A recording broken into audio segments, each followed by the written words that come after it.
Hello and welcome back to my channel. This is going to be a pick a card reading. Usually we have 3 piles to choose from on pick a card readings, but for some reason today they've only chosen 2. So you've just got a choice of 2. The first pile, if you want to choose that one, is supported by a tiger's eye angel crystal. And the second pile is supported by a hematite crystal.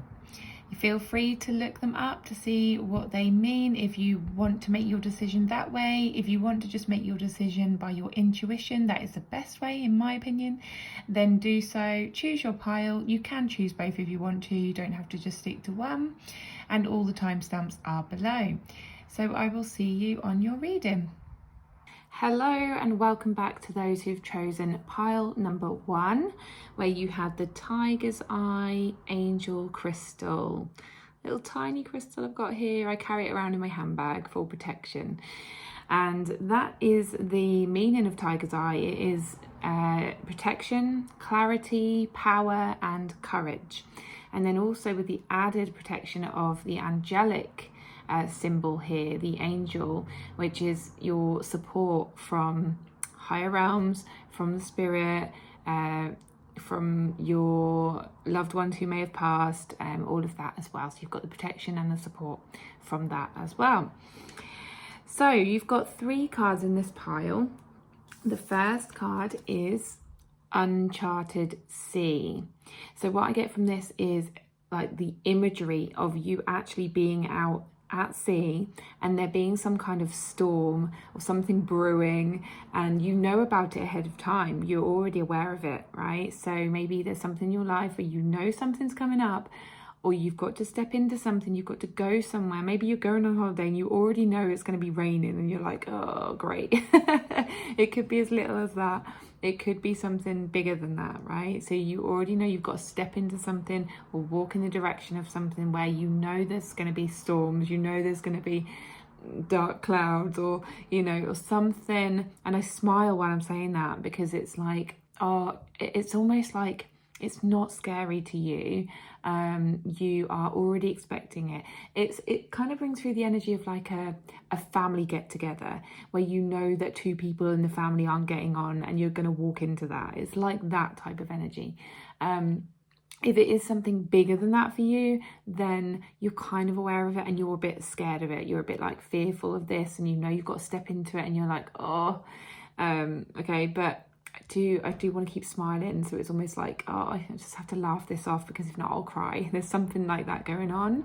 But the imagery of like a stormy sea, it also brings through that protection energy of, you know, I need to bring my compass with me. I need to make sure that I've checked my sails beforehand. I need to make sure that I've got like emergency contacts, or you know, there's I keep seeing like lifeboats or sirens outside. I'll wait for that to go past. Or like the sea rescue people being around, right? So it's almost like you plan ahead of time. So you plan routes where you know there's going to be rescue places nearby if anything happens, right? So you are planning ahead of time. You are preparing yourself because you're aware that something might happen, okay? Everyone who goes out to sail, like a professional sailor, knows how to protect themselves, knows how to make themselves safe before they travel. It's kind of like if you're going on a long car journey, you check your oil, you check your tires, you check all of the things you need to check to make sure the car is safe before you go on that journey, because you want to preempt anything that might happen. So there's that energy coming through.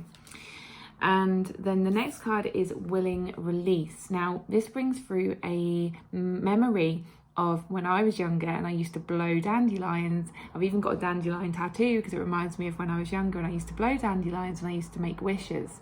I've actually got a dandelion and a butterfly on my back.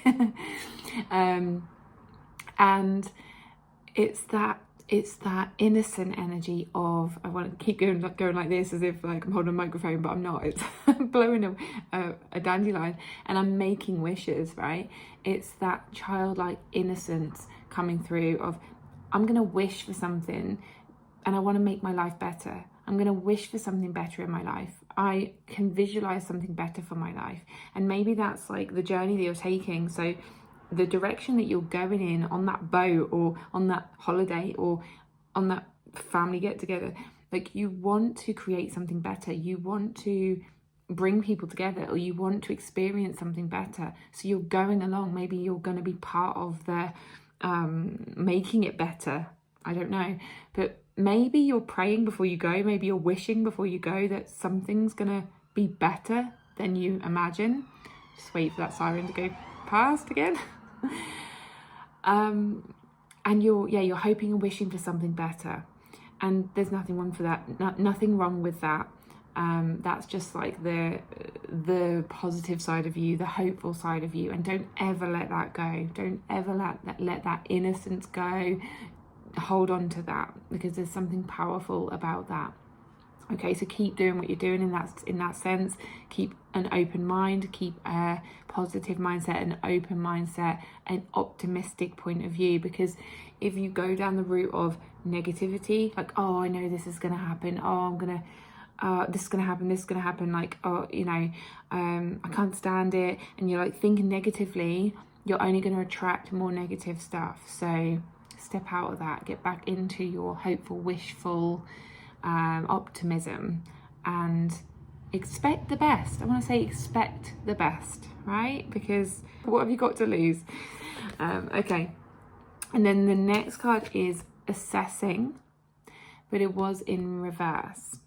Now, what this brought through, it's about you looking outside of yourself for things to change. It's about you hoping, wishing, praying.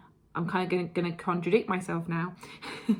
Hoping, wishing, praying for something to change on the outside, right?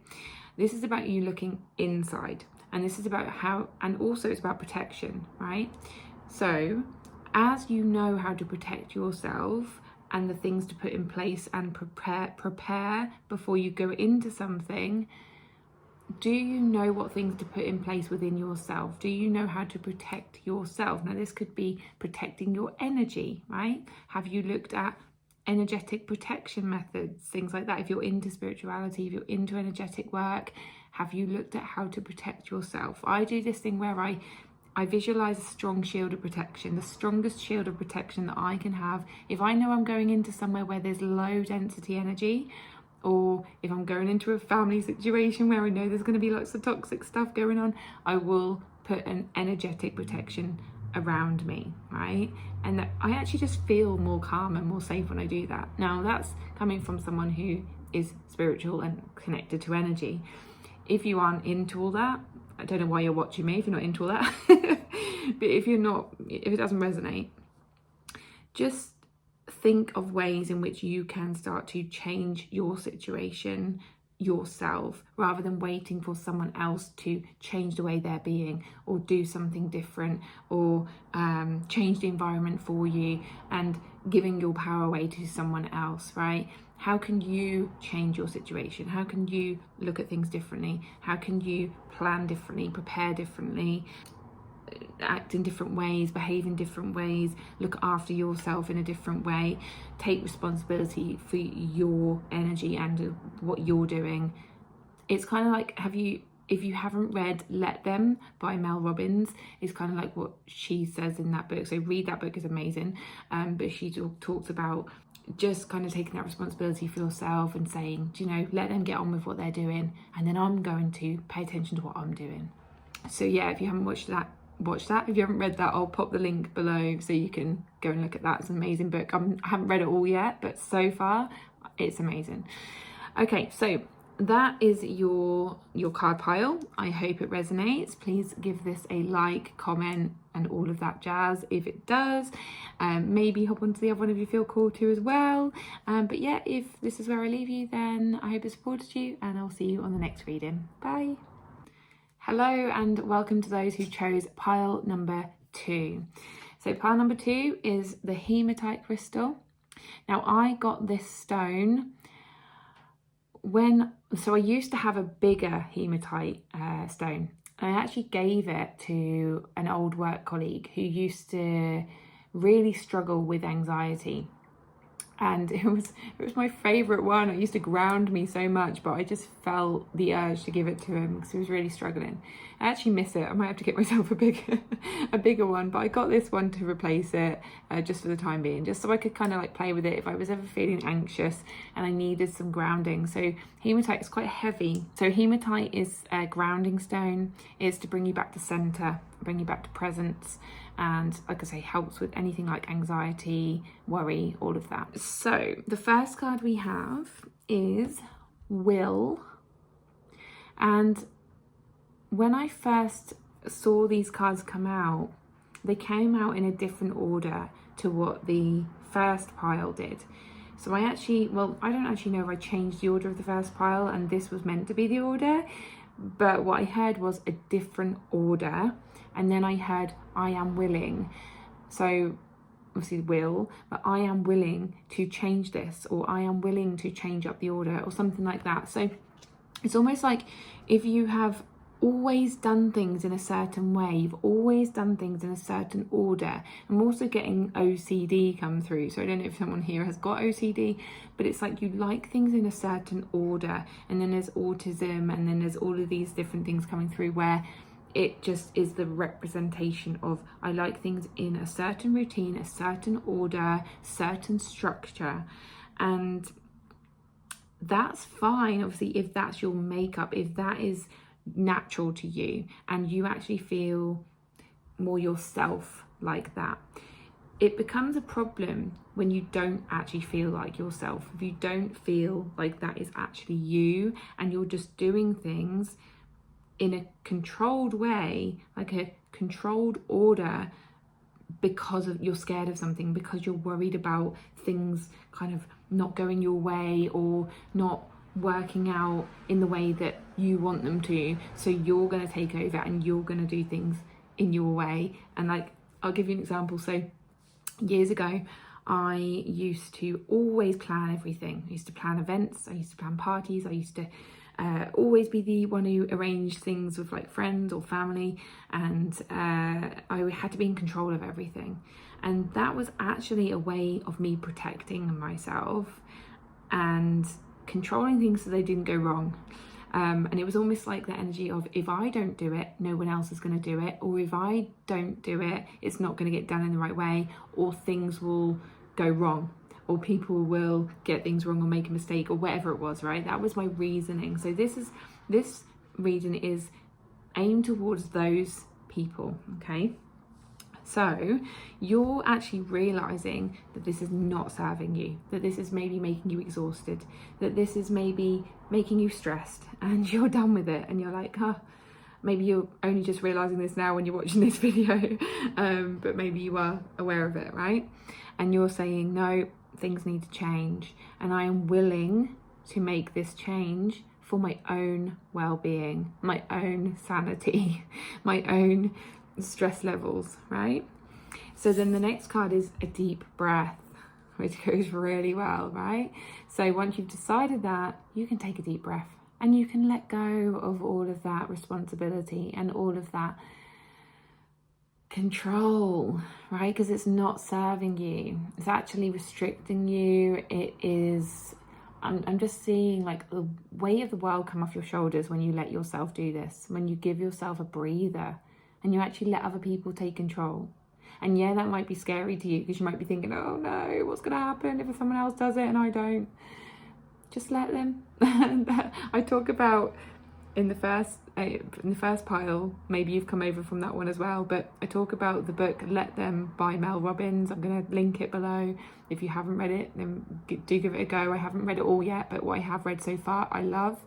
And I just know I'm going to finish this book, which is very rare for me. I don't finish books, but it's amazing. And I just mentioned let them, right? Let them do it and let go of the responsibility. And that's a big part of that book. So check it out if you haven't. But yeah, you're going to realise that actually you didn't need to do all that all along. And you're going to be like, oh, why did I do that for so long? But don't be hard on yourself if you get that response, okay? If you feel like saying that, don't be hard on yourself, because we all do things to protect ourselves, to make ourselves feel safer and calmer in whatever way, even though this has probably not made you calm. But it's about time that you did make yourself more calm, more peaceful, more relaxed. Then you've got a lovely card to finish on, grateful, right? So they've split up great and full. And I love that because we don't often think about grateful as that, do we? Great and full. So when you are doing all those things that make you stressed and all over the place and controlling and uptight and exhausted and all of that, you don't feel great. You don't feel great at all, right? And I'm sure you don't feel like your full self. You don't feel like your authentic self. Maybe you're people pleasing. Maybe you're trying to keep everyone happy. And so you're controlling everything because you don't want someone to be upset and you don't want to hurt someone. So you're taking control. And that's people pleasing. And then that means that you're not being your true self because you don't really want to do that, right? So you're going against your true full self. You can't be your full authentic self. Your authentic self wants to say, no, I don't want to do this. I'm fed up with this. I'm exhausted by this, right? So it's time to make yourself feel great and full, filled, right? Full of love, full of relaxation, full of peace, full of freedom, whatever you want to put on the end of that. And comment what you want to put on the end of that as well. I'd like to read what people want to put on the end of that. What would make you feel great? And yeah, so that is your pile number 2. I hope it supports you. And yeah, please, like I say, give it a like, give it a comment if you like this, if it resonated, and I will leave you there. So thank you so much, and I'll see you soon. Bye.